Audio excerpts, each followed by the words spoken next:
रिश्तेदारों को लगता है मैं अनापरस्त हो गई। दोस्तों को लगता है पता नहीं मैं कौन सी दुनिया में जा बसी। घर वालों को लगता है मैं पता नहीं क्यों इतनी तल्ख और खामोश हो गई। लेकिन सच बताऊं, मेरा किसी से बात करने को दिल नहीं करता। बस अब खामोश रहने, चुप रहने, अकेले रहने को दिल करता है। कोई बात करे मुझसे तो मुझे उकताहट सी होने लगती है, मुझे घुटन महसूस होने लग जाती है।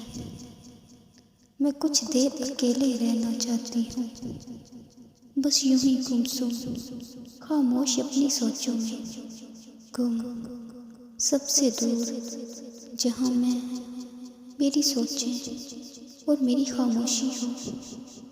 मैं ऐसी क्यों बन गई, शायद खुद को भी मालूम नहीं।